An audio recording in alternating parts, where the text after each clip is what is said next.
Hello everyone, welcome back to my channel.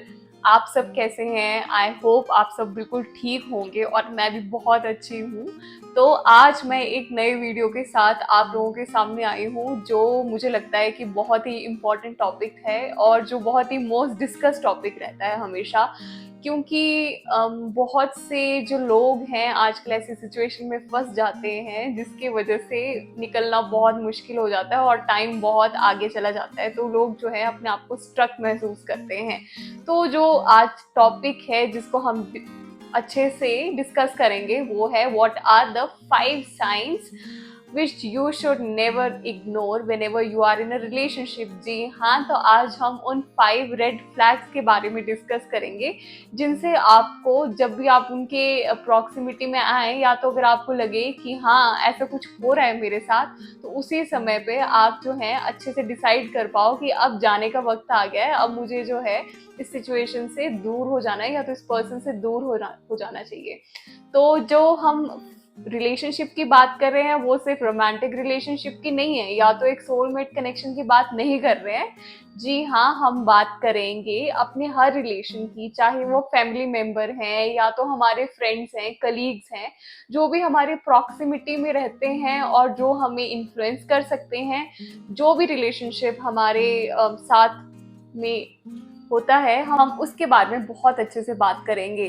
तो point wise जो है हम ऐसे कुछ केस सिनेरियोज जो हैं, कुछ डायलॉग्स डिस्कस करेंगे जो लोग हमें कहते हैं कई बारी, तो वो ही रेड फ्लैग्स माने जाते हैं। तो एक एक करके हम जो है 5 रेड फ्लैग्स के बारे में डिस्कस करेंगे। So let's get started. So the first statement is, यार तुम कितनी इमोशनल हो, यू आर टू इमोशनल। मैंने आज तक तुम्हारी जैसे लड़की नहीं देखी है जो इतना रोती हो, यू जो इतना कंसर्न करती हो किसी चीज के लिए, हर बात पर तुम रोती रहती हो, यू आर टू इमोशनल। अगर आपको कोई इस तरीके से बोले कि तुम बहुत इमोशनल हो, तुम हर बात पे जो है ड्रामा क्रिएट करती हो, तो एक तरीके से जो पर्सन है वो आपके इमोशंस को इनवैलिडेट करता है। तो जैसे ही वो आपके इमोशंस को इनवैलिडेट कर देते हैं, तो आप एक क्वेश्चन अराइज करता है आपके मन में कि क्या मैं सच में बहुत ज़्यादा ड्रामा क्रिएट कर रही हूँ। क्योंकि वो जो पर्सन है उसका मोटिव ही यही है कि एक डाउट क्रिएट करना आपके मन में, कि आप 10 बार सोचो कि यार मैं रिएक्ट तो कर रही हूँ पर क्या मैं ये ओवर कर रही हूँ, क्या इस तरीके से बाकी सब नहीं करते। क्योंकि वो जो पर्सन होगा वो आपको हमेशा बिलीव कराने पे कोशिश करेगा कि तुम बहुत इमोशनल हो, तुम बाकी लोगों से बहुत अलग हो, तुम हमेशा ओवर रिएक्ट करती हो। तो इस तरीके से अगर आपको कोई बोले तो एक तरीके से वो आपके इमोशंस को इनवैलिडेट करते हैं। और दूसरा एक ये रीजन भी हो सकता है कि वो जो है इस इमोशन को फील ही नहीं करना चाहते, कि आपके जो जो भी आपके वर्डिक्ट्स हैं या तो आप जो भी आपके इमोशंस हैं उसको वो फील ही नहीं करते, उसको वो कंसिडर ही नहीं करते। तो अगर आप जितना भी उनके सामने रो लो या तो कोई भी बात को अगर आप पुट करो, चाहे वो बहुत ही सेंसिटिवली अगर आप उसको पुट करोगे, तो वो हमेशा उनको इस तरीके से लगेगा कि आप एक बहुत बड़ा ड्रामा क्रिएट कर रहे हो। और इन रियलिटी हो सकता है कि वो बहुत बड़ा आप ड्रामा क्रिएट ना भी कर रहे हो, आप एक जेन्युइनली अपना जो पक्ष है उस चीज को सामने रख रहे हो, बट वो हमेशा उन्हें जो है ज्यादा लगेगा और वो आपको गैस लाइट करने की कोशिश करेंगे। तो गैस लाइट करने का तरीका उन्हें और अच्छे तरीके से क्या मिल सकता है कि वो आपको किसी और के साथ कंपेयर करें और आपको ये बताएं कि आप बहुत ज़्यादा ओवर रिएक्ट करते हो, आप बहुत ही ज़्यादा इमोशनल हो। तो जब भी आपको इस तरीके से कोई बोले, तो हाँ माने कि अगर एक दो बारी हो रहा है तो वो हो सकता है कि आप ओवर फील कर रहे हो, but that is just a part of your emotion. आप अपने इमोशन को एक्सप्रेस कर रहे हो और इमोशन को एक्सप्रेस करना कभी भी ओवर नहीं हो सकता किसी के लिए। क्योंकि उसका तरीका जो है सबका अलग हो सकता है। अगर आपके इमोशन को कोई वैलिडेट नहीं कर रहा है तो इसका मतलब ये है कि वो आपको फील नहीं करते हैं। तो वी शुड बी केयरफुल। अगर आपको कोई बार बार एक ही चीज के लिए बार बार बोलते रहे कि यू आर टू सेंसिटिव या तो यू एक्ट टू मच, या तो आप बहुत ज़्यादा ओवर फील करती हैं, आप बहुत ज़्यादा ओवर सेंसिटिव हैं, बाकी लोगों को देखो वो इस तरीके से तो है नहीं, तुम्हें बार बार जो है मैं कंपेयर करता रहता हूँ दूसरे से, तो एक तरीके से ये आपके लिए अच्छा नहीं रहेगा और लॉन्ग टर्म जो है इसके कॉन्सिक्वेंसेस बहुत बुरे हो सकते हैं। तो जब भी आपको पता चले कि इस तरीके से आपको कोई बोल रहा है, आपको उसी वक्त जो है समझ जाना चाहिए कि it's a really big flag, red flag. तो आपको उस सिचुएशन से आराम से निकल जाना है। So the second statement which is a red flag is, अगर आपको कोई कहता है कि you are too old, you will end up being depressed, you will always be alone, no one is going to be with you, you are too bad, you should be thankful that I am with you in this situation।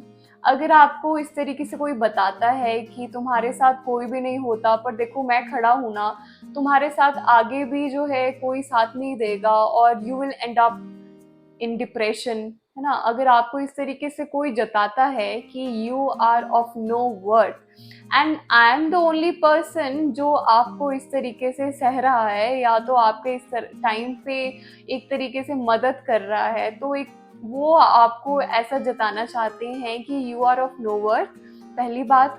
और दूसरी ये चीज़ है कि वो एक तरीके से आपके बटन्स को पुश करते रहते हैं, कॉन्स्टेंटली आपको पोक करते रहेंगे जब तक कि आपके अंदर से कोई रिएक्शन बाहर नहीं निकलेगा। एंड जब आप दुखी होके कोई रिएक्शन क्रिएट करते हो उस टाइम पे, तो वो आपको ओवर सेंसिटिव भी डिक्लेयर करने की कोशिश करेंगे। तो इस चीज़ को हमने हमेशा ध्यान रखना है कि अगर आपको कोई जता रहा है कि आपके ऊपर कोई फेवर कर रहा है, ये बता के कि आप अच्छे नहीं हो, पर फिर भी मैं आपको इस चीज़ में हेल्प कर रहा हूँ और आगे तुम्हें कोई भी पसंद नहीं करने वाला, so they are constantly trying to push your buttons और आपके अंदर एक बहुत ज़्यादा इनसिक्योर पर्सन की फीलिंग जो है डिवेलप करवाना चाहते हैं वो। तो इस चीज़ से हमें बचना चाहिए, क्योंकि जब हम इनसिक्योर फील करेंगे we will try to cling to that person, और जब हम उस पर्सन को क्लिंग करेंगे, हम उसके साथ ज़्यादा रहने की कोशिश करेंगे, उससे हम वैलिडेशन लेंगे, तो जो पर्सन है that he will feel more secure और उसे ज़्यादा एम्पावर्ड फील होगा। बहुत सारे ऐसे एनर्जी वेम्पायर्स रहते हैं जिन्हें बहुत अच्छा लगता है जब वो किसी की पावर छीन लेते हैं, उनको इस तरीके से बता देते हैं कि they are of no use, and जब वो पर्सन उनके ऊपर पूरा डिपेंडेंट हो जाता है तो दे फील एम्पावर्ड। उन्हें इस तरीके से बहुत अच्छा लगता है कि उनकी जो सेंस ऑफ ग्रेटिफिकेशन है, सेंस ऑफ सेल्फ है, वो और भी ज़्यादा बूस्ट हो जाता है। तो इस चीज़ का हमें हमेशा ध्यान रखना है और इस तरीके का अगर रेड फ्लैग आता है तो हमें इससे हमेशा बचना है। जो थर्ड रेड फ्लैग है वो ये है कि जब कई बार ऐसी सिचुएशंस आ जाती हैं लाइफ में जब आपको अपने फ्रेंड, फैमिली या तो किसी भी, अगर आप किसी रिलेशनशिप में हैं, उनकी आपको नीड चाहिए होती है। जैसे कि अगर आप किसी सिचुएशन में बीमार पड़ जाओ एंड अगर आप अकेले हो, तो आपको जब भी उस पर्सन की ज़रूरत पड़ेगी, he will go no contact, he is never going to be there whenever you need them. अगर आप बीमार हो गए हो एंड आपको उस पर्सन की नीड है, आप उन्हें कॉल करते हो, they will be always busy, they will never be there, और वो हमेशा आपको इस तरीके के एक्सक्यूजेस देंगे कि I am in a meeting right now, I am on a call, I can not attend you, please किसी और को बोल दो, किसी और को कॉल कर दो, या तो वो एकदम से जो है नो कॉन्टैक्ट में चले जाएंगे। तो आपका जो फ़ोन है वो बिल्कुल बंद कर देंगे, आपको ब्लॉक कर देंगे, एंड काफ़ी दिनों के बाद जब आप अच्छे से रिकवर हो जाएं, जब आप अच्छे से ठीक हो जाएं, तब वो आपको फिर से अप्रोच करने की कोशिश करेंगे। अगर आप बीमार होते हैं तो या तो अगर आपको कोई प्रॉब्लम फेस करनी पड़ती है तो that person is not going to be there whenever you will require him. So same situation जो है, अगर आप किसी भी मुसीबत में पड़ गए हैं तो वो जो पर्सन है उसे अच्छा नहीं लगता कि किसी की हेल्प करना। तो अगर आप मुसीबत में भी हैं, अगर आप किसी सिचुएशन में फंस गए हैं, आपको मनी की ज़रूरत है, आपको किसी हेल्प की ज़रूरत है, so they will not be there. No contact जाने का एक और अच्छा मेथड होता है उनके पास कि जैसे अगर आपके पास कोई बहुत अच्छा रीज़न होगा सेलिब्रेट करने का, आपकी प्रमोशन हुई है अपने डिपार्टमेंट में, या तो आपका कोई एग्ज़ाम क्लियर हुआ है, या तो आपका बर्थडे है, वो हमेशा स्पॉइल करने की कोशिश करेंगे। They will never be there जब आपको चाहिए होगा। तो इस सेम सिनेरियो में भी वो जो है आपको ब्लॉक करके चले जाएंगे, या तो वो बिल्कुल भी आपको कांटेक्ट नहीं करेंगे, because they want to destroy the best part which you could enjoy. आपके जो बेस्ट डेज हैं उसको स्पॉइल करने के लिए they will go no contact, because they know that आपका जो भी, अगर अगर आप बीमार होते हैं या तो अगर कोई इंपॉर्टेंट इवेंट होता है आपकी लाइफ में, आप उनके साथ शेयर करना चाहते हैं, बट उनको ये पता है कि अगर वो आपको अच्छे से रिप्लाई नहीं देंगे, that is going to spoil your day. और जब वो किसी का डे स्पॉइल करते हैं तो उन्हें बहुत अच्छा फील होता है, they get that sense of gratification, और उनका जो सेंस ऑफ सेल्फ होता है, ईगो होता है, वो बहुत ज़्यादा बूस्ट अप हो जाता है। तो इस तरीके से अगर कोई ऐसा इवेंट आता है आपकी लाइफ में and the person is not available, एक बार चलो मानते हैं कि हो जाता है कि कभी ऑफिस में मीटिंग आ गई, कभी नहीं वो अवेलेबल हो सके, बट अगर ये चीज़ बार बार रिपीट होती है, आपको पता चलता है कि that person is never ever available, so you should look for that red signal in a relationship and act accordingly, because you don't want to spoil your mental health. The fourth red flag statement says, you should be thankful that I am with you. I'm no less than a trophy in your life. No one will consider your emotions, and no one is going to validate your words or your actions the way I am doing. तो अगर आपको इस तरीके से कोई जताता है कि वही है सब कुछ और उनके सिवा जो है आपको कोई भी कंसिडर नहीं करेगा, और you should be thankful that person is with you, और वो एक ट्रॉफी मटेरियल की तरह आपकी लाइफ में अगर रहते हैं और आपको बार बार ये जताने की कोशिश करते हैं कि your value is nothing, and अगर आपकी जो वैल्यू है तभी बढ़ेगी if the person is with you. आपका कोई अपना सेंस ऑफ सेल्फ है नहीं, आपका कोई वैल्यू है नहीं, और उस पर्सन के होने से ही आपकी वैल्यू जो है लाइफ में है, और लोग आपको सुनेंगे, आपको एक रिकॉग्नाइज करेंगे, तो that is not going to help you, that is a big red flag. Because जो पर्सन कॉन्फिडेंट होंगे वो आपको हमेशा अपलिफ्ट करने की कोशिश करेंगे, आपको आगे बढ़ाएंगे, आपको मोर कॉन्फिडेंट बढ़ाएंगे। बट जो पर्सन इस सिचुएशन में रहेगा वो हमेशा आपकी वैल्यू को डिग्रेड करने की कोशिश करेगा, क्योंकि उन्हें जो सेंस ऑफ सेल्फ है, ग्रेटिफिकेशन है, वो आपको गिरा के ही मिलेगा। तो वो हमेशा एक ट्रॉफी मटेरियल की तरह एक्ट करने की कोशिश करेंगे, और आपको बार बार जताएंगे कि उनकी जो लाइफ है वो आपकी लाइफ को और भी इम्पॉर्टेंट बनाती है। So you should be very careful अगर आपको इस तरीके से कोई बताता है, and you should look for that red flag seriously in your life. So the fifth red flag statement says, your family is too bad, you should stop talking to them. तुम्हें जो है इस अपनी फैमिली से दूर हो जाना चाहिए, मुझे नहीं लगता वो तुम्हारे लिए अच्छे हैं। तुम्हारी ये फ्रेंड कितनी बुरी है, तुम्हें इससे दूर चले जाना चाहिए। इसका बॉयफ्रेंड जो है तुमसे बात करता है, वो तुम्हारा बहुत अच्छा फ्रेंड है, बट मुझे नहीं लगता कि वो तुम्हारे लिए सही है। तो अगर इस तरीके की स्टेटमेंट्स जो हैं आप किसी पर्सन से जो आपके बहुत करीब है, अगर वो बार बार इस तरीके से आपको स्टेटमेंट्स दे रहे हैं जिसमें वो कंसर्न शो करते हैं कि आपके जो नियर एंड डियर वंस हैं, आपके जो बेस्ट फ्रेंड्स हैं, आपके फैमिली मेम्बर्स हैं, वो आपके लिए अच्छे नहीं हैं, एंड उनसे अगर आपको दूर चले जाना चाहिए, तो आपको ये एक रेड फ्लैग में कंसिडर करना चाहिए। क्योंकि जो एनर्जी वेम्पायर्स होते हैं, जो एक रेड फ्लैग रिलेशनशिप्स होते हैं, वो हमेशा आपको किसी भी आपके जो प्रॉक्सिमिटी में जो आपके फेथ के पीपल होते हैं उनसे आपको दूर करने की कोशिश करेंगे। वो हमेशा चाहेंगे कि आप जो हैं अलग थलग पड़ जाएं, एकदम अकेले पड़ जाएं, सो दैट दे कैन सक all the energy from you, और आपकी जितनी भी हैप्पीनेस है वो आपसे ले लें। तो इस तरीके के अगर वो स्टेटमेंट्स देते हैं तो they will show concern over you कि आपका ब्रदर अच्छा नहीं है, या तो your sister is not doing good to you, your mom is not good, your dad doesn't pays you well, he is not giving you pocket money. So एक तरीके से जो है वो आपके मन में डाउट क्रिएट कर देंगे आपकी ही फैमिली के अगेंस्ट, आपके ही जो फ्रेंड्स है उनके अगेंस्ट, सो दैट आप जो है धीरे धीरे करके उनसे दूर चले जाओ। जब आप उनसे दूर चले जाओगे, आप एकदम अकेले पड़ जाओगे, तो वो एक बहुत अच्छा मौका होगा जिसमें वो आपकी जो मौके का फ़ायदा है वो उठा सके, मतलब जो भी वो करवाना चाहे आपसे करवा सकते हो, क्योंकि you will not be a secure person when you will be alone. और अगर कोई भी आपको प्रॉब्लम आती है, आपको किसी से हेल्प मांगनी है, you won't be able to get that help. तो इस तरीके से हमने जो फिफ्थ पॉइंट डिस्कस किया है, इसमें जब भी आपको कोई पर्सन आपके लव्ड वन से दूर करने की कोशिश करे, you should be really aware.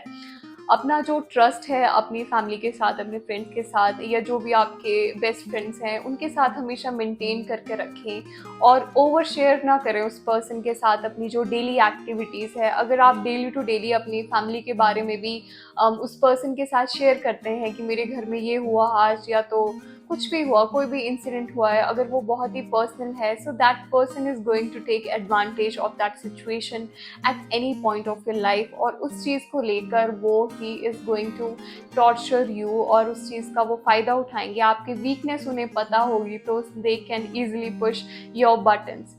सो ये जितने भी हमने 5 स्टेटमेंट्स डिस्कस करे हैं, these all are red flags. अगर इनमें से कोई भी आपकी लाइफ में अगर आपने सुना है या तो अगर देखा है होते हुए, और रिपीटेडली जो पैटर्न्स हैं वो बार बार रिपीट हो रहे हैं, तो यू शुड बी अवेयर कि ये 5 साइंस हैं और इनसे हमें बच के रहना चाहिए। When ever you get in proximity with this kind of people, अगर वो कोई भी रिलेशनशिप है, यू शुड बी अवेयर, और आपको उससे दूर भागने की ज़रूरत है। आप इस चीज़ को एक्नॉलेज कर सकते हैं कि हाँ, ये मेरे साथ हो रही है, और ये इस चीज़ को मैं वैलिडेट नहीं करती हूँ, और इसको मैं अलाउ नहीं करती हूँ अपनी लाइफ में। और इस तरीके से अगर कोई पर्सन इंटरफेयर करने की कोशिश करता है, या तो अगर आपको मैनिपुलेट करने की कोशिश करता है, तो आप इजीली अपने ब्रेन को एकदम रिवायर कर सकते हैं कि आपका ब्रेन बहुत अच्छे से फंक्शन करे और कोई आपको इजीली मैनिपुलेट ना करे। सो जितने भी पॉइंट्स हमने अभी तक डिस्कस किए, 5 पॉइंट्स, तो इनको देखकर अगर आप जज कर सकते हैं किसी पर्सन को। अगर आप किसी के साथ हैं और आपको लगता है कि उस पर्सन में अब 2 पर्सनालिटीज़ आपको शो होती है, पहला फेस वो ऐसे दिखाते हैं कि उनके बराबर कोई अच्छा इंसान है ही नहीं, उनके बराबर आपको कोई मिलेगा ही नहीं, और दूसरे ही पल में अगर ऐसा लगता है कि उनके बराबर कोई मॉन्स्टर है ही नहीं। तो इस तरह की अगर स्प्लिट पर्सनालिटी अगर आपको कोई पर्सन दिखाता है अपने एक रिलेशनशिप में, so you should try to get off from them, because you don't know कि वो उनका जो रियल साइड है वो क्या है। तो एक मिक्स्ड इमोशंस आपके मन में रहते हैं, और आप हमेशा एक कंफ्यूज स्टेट में रहते हैं इसकी वजह से। तो जब भी इस तरीके के कोई मिक्स सिग्नल्स अगर आपको दे, so mix signals are big no for any relationship. तो एक क्लियर सिग्नल होना चाहिए जो कि आपको इजीली डिफाइन करने में हेल्प करे कि आपका रिलेशनशिप पर्टिकुलर पर्सन के साथ क्या है, कि आप एक अच्छे फ्रेंड हैं, अच्छे एक मेंटर हैं, आप क्या हैं उनके साथ। तो इस तरीके से आपका एक बहुत अच्छा बॉन्ड रहना चाहिए, जिसमें जितना भी कम्युनिकेशन है वो क्लियर रहना चाहिए। अगर आप हमेशा कंफ्यूज रहते हैं कि जो सामने वाला पर्सन है वो आपको मिक्स सिग्नल्स दे रहा है, एंड आप एक कंफ्यूज स्टेट ऑफ माइंड में हैं, डिसाइड नहीं कर पा रहे हैं कि वो क्या बोल रहे हैं, तो आपको उस सिचुएशन को जल्द से जल्द समझ जाना चाहिए।